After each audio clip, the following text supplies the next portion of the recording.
Hello, Assalamualaikum Maskulin. Kembali lagi dalam Man of the Moment episod seterusnya. Kali ini bukan seorang Man of the Moment, tapi dua orang yang kita tampilkan. Mereka ini dahulunya pernah tular sekejap di laman sosial kerana 3 jejaka tempatan. Mereka berjaya mencipta satu sistem pengecasan tanpa wayar di angkasa. Jadi lelaki seperti inilah yang kita mahu tampilkan untuk memberi inspirasi kepada anda di luar sana. Jadi tanpa membuang masa, saya kenalkan.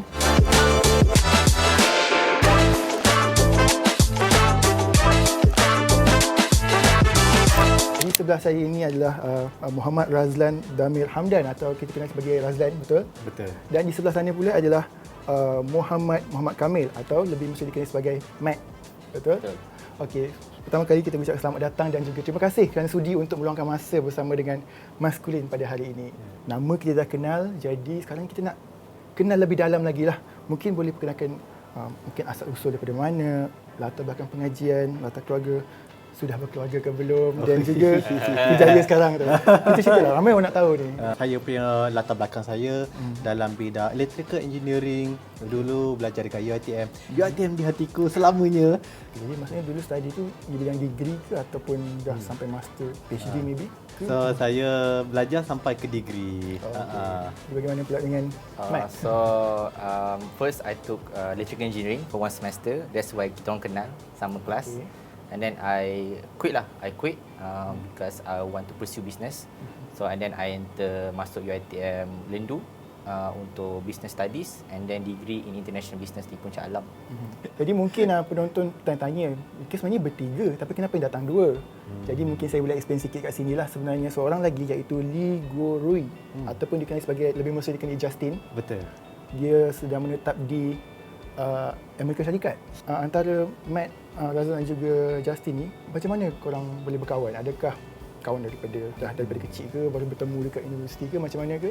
Originnya story, kami dulu berkenal dulu dekat UiTM Diploma, dekat UiTM Pematang Pauh. Lepas tu dah 2-3 tahun lepas tu, masa saya tengah buat degree, saya seorang, saya ada join satu startup punya competition dekat Sunway University. Di situlah berjumpa dengan Lee Guo Rui, Justin. Dekat situlah jumpa dia. Terus klik lah lepas tu? Terus klik lah. Memang dia klik sampai sekarang lah. Pada tu tahun 2017. Korang bertiga sebaya atau macam mana? Kami dua sebaya, 29 tahun ni. Justin dia 4 tahun muda. Tahun ni dia umur 25. Memang muda. Kalau menurut apa yang saya baca lah, idea mencipta teknologi wireless power bank untuk satelit tu datang daripada Razlan, betul? Jadi macam mana tercetusnya idea tu? Boleh ceritakan tak? Sejak saya belajar diploma dekat UiTM Pasir Gudang, saya jadi research assistant RA untuk seorang pensyarah ni, kami panggil dia Sir Khairul. So dia buat pengkajian dalam teknologi wireless charging. Di situlah saya mula berkecimpung dalam teknologi wireless charging tu. So daripada itulah di permulaan dia masa diploma. Masa degree pula, saya pun dalam masa yang sama, walaupun saya minat sangat teknologi, tapi saya sebenarnya sangat minat bukan saja entrepreneurship tapi technopreneurship. So sejak itulah dah start mula kenal inspirasi daripada Mas Elon. So teknologi, kesewanan, di situlah tengah fikir, teknologi wireless charging ni rasa nak buat startup sendiri juga. Di situlah bermula dunia startup. Tapi masa tu tak ada berkaitan dengan angkasa lagi. Masa tu wireless charging untuk handphone, mula-mula yang tu. Tapi bila dari masa ke masa, bila just like mana-mana punya startup punya perjalanan, memang kami hadapi banyak rintangan, termasuklah tak dapat customer. Daripada situ kami fikir wireless charging teknologi ni memang tak boleh untuk handphone. Kita cari tempat lain. So antara tempat lain kita cari untuk macam contoh drone kat atas langit, kita nak wireless charging drone. Tapi sebenarnya tak boleh juga. So pada masa itulah juga dah minat space disebabkan Elon Musk dah follow dah lama dia, tak terfikir, weh Mat, Justin, I think we should go to the space. Wah, so are you crazy? Macam tu lah kan. So di situlah bermula daripada space. Jadi tadi kata bila bagi tahu idea tu kepada Matt dengan juga Justin, mereka cakap macam idea gila. Jadi apa yang buatkan Matt dan juga Justin boleh menyambut baik pada hari ini dan melaksanakan nak join juga buat benda ni? Itu soalan yang agak bagus sebenarnya. Sebenarnya bagi saya sebab kita muda lagi kan. Okay. And masa ni lah kalau kita ambil risiko yang besar yang patut kita ambil. Sebab nanti kalau dah kahwin, dah anak kan susah kan. So saya memang percaya memang mudah lah time kita ambil risiko. Of course awal-awal kita macam adalah betul ke tak ni kan. Tapi tak tahu dia punya semangat dia boleh tengok cara semangat dia. Kita rasa curious tau. Sebab dia terlalu semangat dia, kita rasa macam ini betul gila ke gila genius. Memang macam tu lah kan. Tapi doesn't hurt to try. So I said okay tak apa, we see first and then tengok alhamdulillah along the way we got a lot of traction, a lot of progress. So kita tengok boleh je sebenarnya buat. Sebab I think it's because the difference is macam kita orang ni kat Malaysia terlalu limitkan diri kita kan. Kita akan rasa macam benda tu luar biasa. Tapi once kita dah explore, kita borak-borak dengan orang kat US, orang pada Singapore ke apa yang buat space, normal je bagi diorang. Tak ada benda yang terlalu gila pun. Kan? Idea-idea diorang sebenarnya lagi gila daripada kita. So sebab tu sebenarnya kebanyakan diorang kat space, dekat US ke apa yang bahagian space, ramai je tak ada background space pun. Semua diorang tahu dia jumpa satu market gap, satu problem yang diorang rasa diorang percaya yang diorang boleh selesaikan. Tu cara diorang masuk dalam space industry. Okay, jadi macam sistem pengecasan ni kalau tak silap saya ditubuhkan di bawah syarikat Kalian sendiri yang dipanggil Afilia, betul? Jadi adakah Afilia yang ditubuhkan khusus untuk projek ini sahaja ataupun dah lama ada ataupun dah ada sebelum ni dah buat benda lain tapi baru fokus kepada sistem pengecasan ni ke bagaimana? Masa dulu syarikat sama juga tapi buat benda lain lah.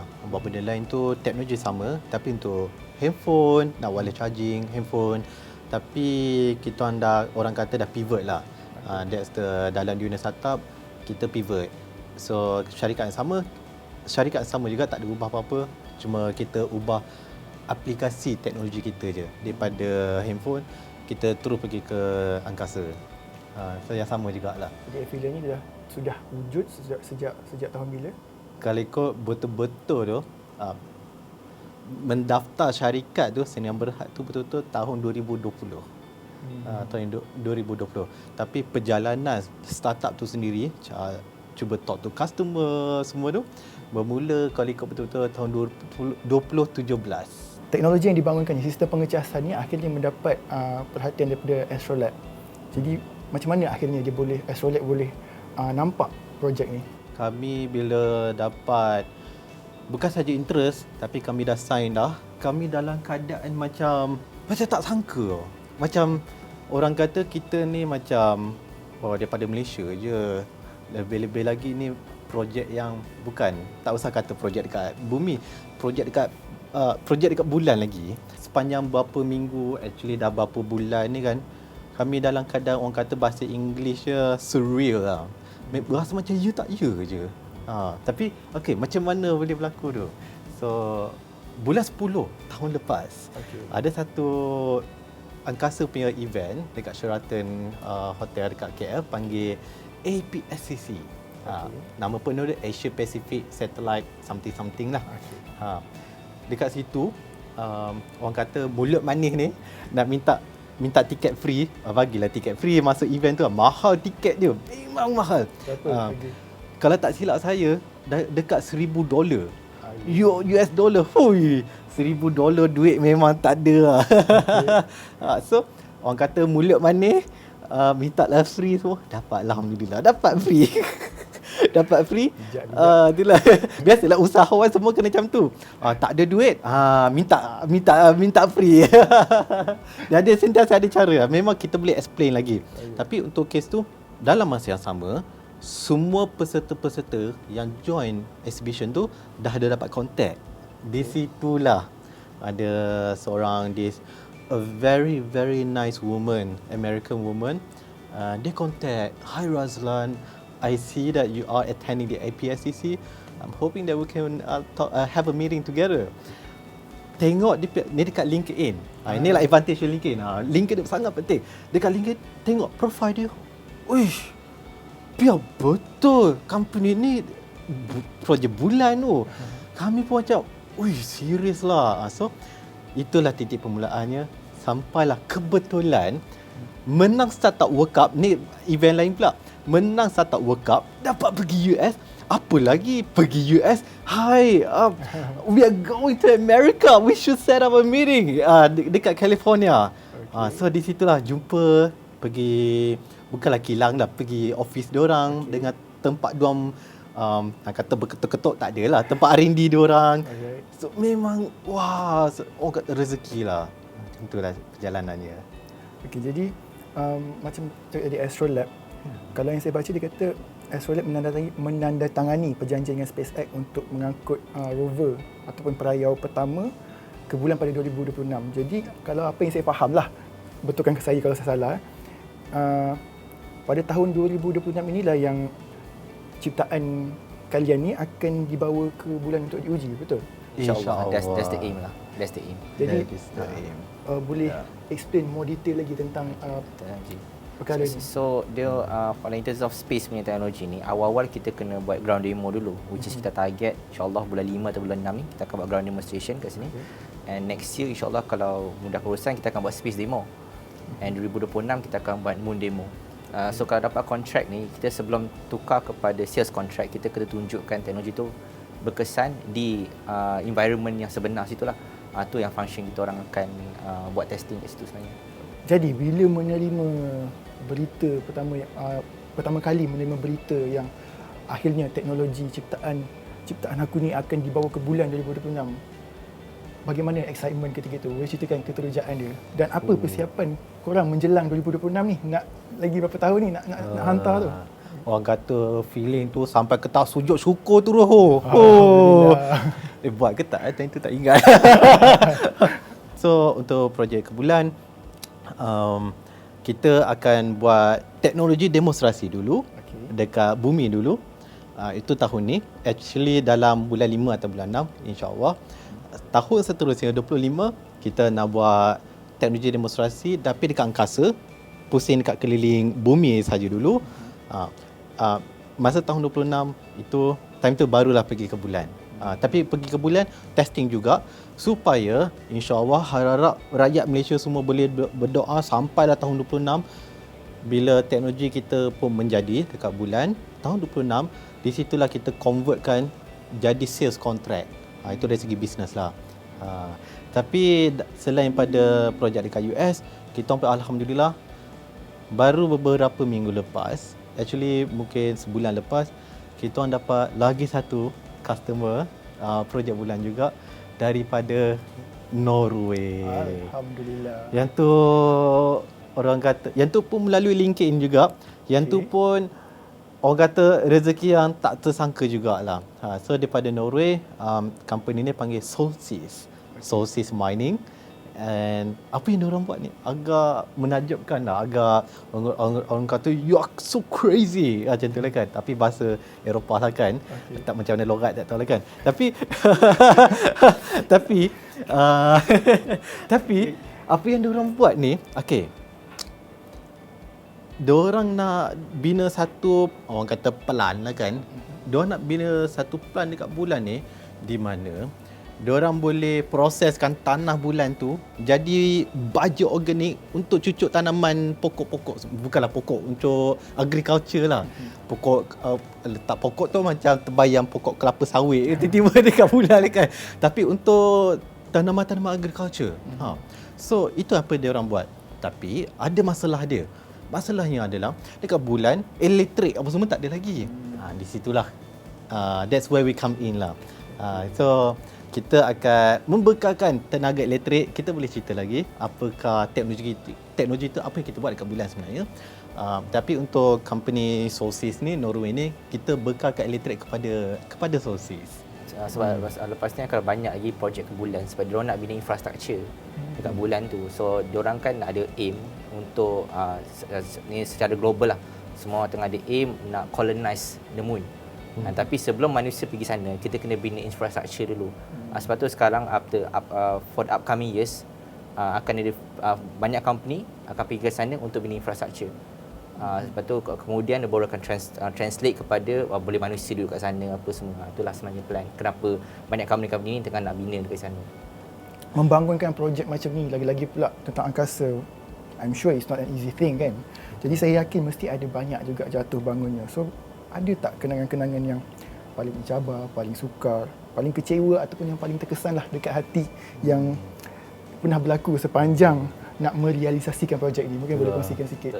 Antara cabaran lainnya adalah kami ni adalah sebuah startup kita panggil Deep Tech. Deep Tech. So, teknologi mendalam lah kalau translate Melayu lah kan. Deep Tech ni, kita bina teknologi ni, teknologi tu sendiri sangat mahal. Cabaran tahun lepas sebenarnya. Kami dah dapat duit grant kerajaan, Cradle. Thank you so much Cradle. Thank you so much ya kan. So, kami dapat orang kata kalau USD dalam 20,000 US dollar. Okay. Bersamaan dengan 20,000 dolar. Tapi kami punya teknologi ni ada banyak part ni. Satu part ni saja kami dapat quotation 30,000 dolar. Duit 20,000 dolar total grant. Satu part ni saja harga 30,000 dolar. Kami buat astaghfirullahalazim, macam manalah ya Allah. Tak cukup duit lah apa semua lah kan. So last teknologi tu kena bina balik semua tapi kena murah. So macam mana orang kata itulah soal hajat tu. Ya Allah bagilah petunjuk apa semua, itulah advantage sebagai orang Muslim lah kan. Kata dia pandai lah. Dia boleh Tak adalah pandai. Cost daripada 30,000 dolar sampai dah very small. So last 30,000 dolar kita orang dapat kurangkan sampai 6,000 euro. Euro sebab lalas kami banyak bekerja dengan macam-macam supplier. So daripada 30 tinggal 6,000 euro. So ini baru satu part saja. Ada part lain lagi. Part lain pun bolehlah murah lah. So itu antara cabaran lah. Sebab our teknologi kita kena design ni semiconductor ni level. Even transistor pun kita kena design sendiri. Kita orang bukan ambil parts kat luar negara, main part cantung buat. Kita kena bina from zero lah technically. So dah bekerja di peringkat antarabangsa, macam mana sambutan orang luar negara terhadap talent-talent dalam Malaysia ni? Macam mana? Talent Malaysia. Sebenarnya disebabkan Mat punya viral TikTok apa semua, orang kata straight, orang kata fast forward, ada daripada universiti dekat Malaysia sangat pandai. Dia nak buat PhD dia, tajuk dia khas untuk kes kita. Itu satu. Kedua pula, kita ada pun kontak orang-orang lain lagi yang bukan saja lebih berpengalaman daripada kami bertiga, tapi juga orang yang sangat berkaliber. Contoh, ada seorang, dia business manager untuk antara syarikat angkasa terbesar di dunia dekat Jepun, panggil Astroscale. Astroscale ni, apa yang diorang buat? Diorang bina satelit yang boleh kutip sampah dekat angkasa. Jadi kami pun ada kontak, ada seorang ni Malaysian. He is a Malaysian, dia bekerja dekat Jepun dan dekat Malaysia. Kami pun kontak. Itulah level talent yang kami dapat. Itu satu. Lain pula, ada juga seorang ni, another Malaysian, tadi Astroscale, Indian Malaysian, yang dekat, lagi satu ni dekat Scotland, Chinese Malaysian. Ni memang semangat satu Malaysia. Itu point yang best. So dia pun bekerja, dia bina satelit dekat UK khas untuk Eropah punya satelit. Itulah level-level yang talent yang orang kata kami dapat sambutan lah. Alhamdulillah. Okay, jadi bekerja di bidang ni mungkin ada realiti yang orang luar mungkin tak nampak. Jadi korang boleh ceritakan tak apakah realiti bekerja di bidang ini? Mungkin bagi mereka yang juga berminat nak ceburi ni tapi mereka tak ada sumber rujukan nak dengar pasal benda-benda ni semua. Boleh cerita? Dalam industri angkasa ada satu mitos. Kena belajar space engineering degree. Barulah boleh masuk nak bina roket ke apa semua. Sebenarnya tak juga, tak semestinya. Kenapa? Sebab there is no such thing as space engineering. Bidang engineering ni, space ni, dia adalah satu pergabungan banyak-banyak bidang lain. Bidang mekanikal, bidang elektrik, bidang kimia semua. Masing-masing ni gabung space. Macam tu. So, bermaksud walaupun sesiapa datang daripada ambil degree electrical, which I am, ambil bidang kimia ataupun ambil bidang civil engineering, macam civil engineering bina arkitek rumah semua tu, nanti boleh bina rumah dekat bulan juga. So memang boleh masuk. So nak ketipikan mitos yang tu dulu. Kedua, nak masuk dekat mana? Nak masuk dunia space ni macam mana lah kan? Ada dua platform yang saya personally saya cadangkan. Pertama, pergi message je dekat LinkedIn tu, ataupun kalau kata bapak saya LinkedIn lah kan, orang kampung lah kan. LinkedIn. Keduanya, ada satu organisasi ni non-profit panggil SGAC, Space Generation Advisory Council. Ini adalah satu platform di mana-mana dunia untuk young professionals selagi umur 35 tahunan ke bawah boleh masuk dunia space walaupun tak datang daripada industri lain, nak masuk space, masuk ke melalui SGIC. Adalah macam-macam program yang diorang buat lah. Itu kedua. Lagi satu bonus, ketiga, cuba cari kat angle juga di mana ilmu teknikal yang diorang ada, walaupun tak ada kaitan space, tapi cari angle di mana teknologi tu boleh sesuai dengan space supaya boleh masuk dunia space jugalah. So dari segi angle kan ilmu teknikal yang awak ada tu, apakah kesesuaian untuk space? Daripada situ angle masuklah space. Bukan sahaja bidang STEM, sebenarnya industri angkasa ni ada 2 poin nak cerita. Pertama, fasa space angkasa sekarang ni adalah di mana space perlukan ramai orang yang datang daripada bukan angkasa untuk masuk angkasa. Antara sebabnya bukan sahaja faktor teknikal. Ini poin kedua. Poin keduanya adalah space ni kita perlukan lawyers, kita perlukan policy makers, kita perlukan yang paling penting, marketing. Terutama marketing. Siapa yang tengah buat marketing, which saya percaya ramai orang marketing, ketutlah pintu, buatlah marketing campaign untuk industri angkasa. Kalau saya rujuk kepada salah satu interview di media lain, korang ada menyebut yang kalian nak buang tanggapan yang rakyat Malaysia sekadar menjadi pengguna teknologi tapi tidak membangunkan teknologi. Jadi this is a very interesting punya statement. Okay. Can you explain more about that? So ni benda sangat concerning lah sebab kita orang dah pengalaman kami dah dalam Malaysia punya industri teknologi ni, dan wakili Malaysia juga untuk Startup World Cup apa semua. Teknologi kat Malaysia ni kebanyakan orang masa dia kata teknologi, kita hanya user. Kita beli kat luar, kita operate kat sini, lepas tu kata it's a technology company. Tak ramai yang berani nak buat teknologi sendiri sebab memang susah. Tapi kalau kita berani buat teknologi sendiri, lagi there's a bigger market kita boleh access internationally. And sampai bila, one of the biggest issue juga masa time yang case apa nama yang recently yang Gaza punya ni, Palestin kan. Ramai dah start macam tu kecoh macam tak ada kita teknologi sendiri, kita kena depend pada orang. So kita kalau boleh kita nak jadi negara yang self sustaining lah. One of the ways yang kita kena aim lah untuk bina teknologi sendiri.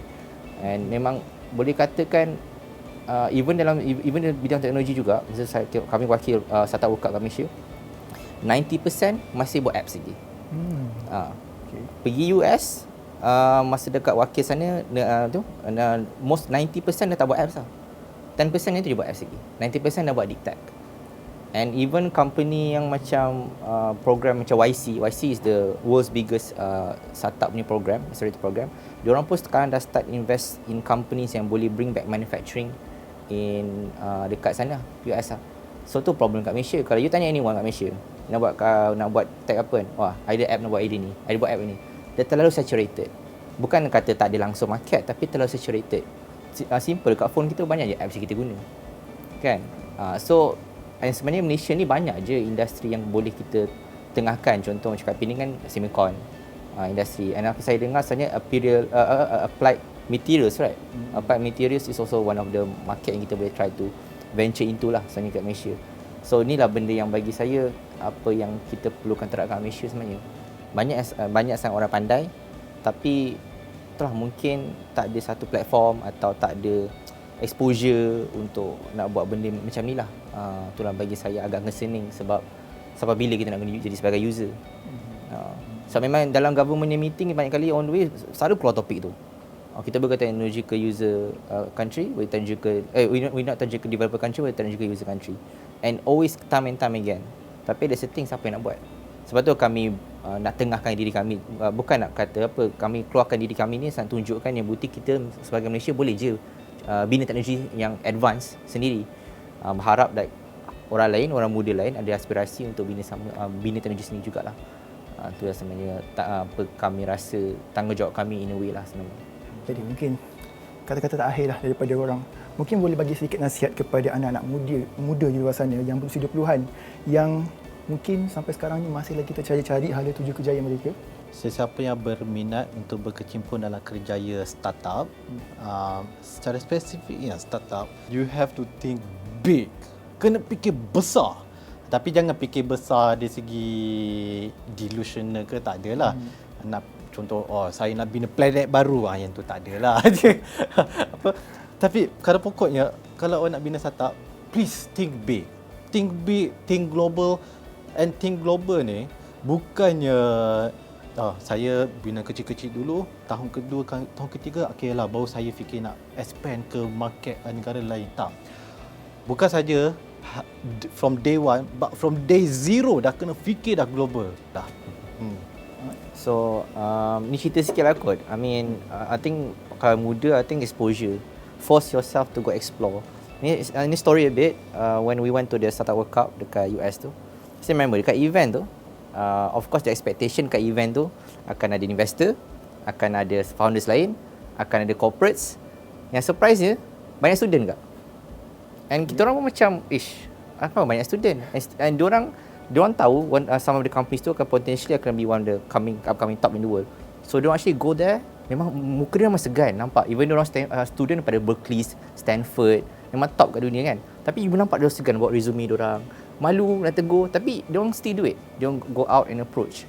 So this kind of like culture patut diterapkan kat Malaysia. Sebab kita, I mean, based on my experience lah, zaman uni semua, tak ramai orang keluar expose.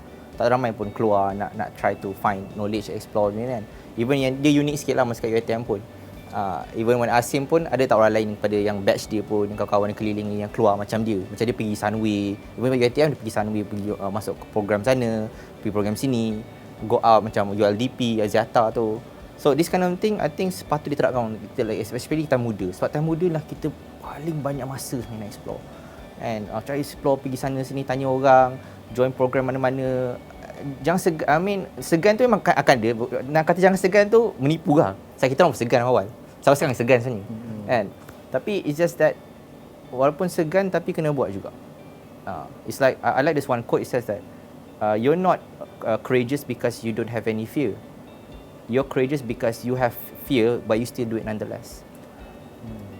So this is something that I terapkan myself lah. Macam nak kata takut, setiap hari takut. Orang kita jumpa banyak takut je, kita rasa diorang besar, kita kecil. Ini standard. Cuma I think the keyword is force yourself to expose and explore. That's the keyword I believe lah in life. Jadi banyak betul input yang kita dapat gali daripada dua jejaka Man of the Moment untuk episod kali ini. Jadi untuk episod seterusnya, siapa yang anda nak lihat sebagai Man of the Moment, dari bidang mana, kita dah bawa daripada angkasa untuk anda. Jadi boleh tinggalkan komen siapa yang anda nak tengok, bagi cadangan, kami akan tengok satu persatu. Dan jangan lupa download aplikasi Sini supaya anda tidak ketinggalan sebarang kandungan daripada maskulin, bukan sahaja daripada maskulin, daripada rasa, keluarga, media hiburan, impian dan macam-macam lagi, kerana segalanya ada di sini. Jadi jumpa lagi dalam episod seterusnya. Saya Rozani Ruslan. Assalamualaikum. Waalaikumsalam.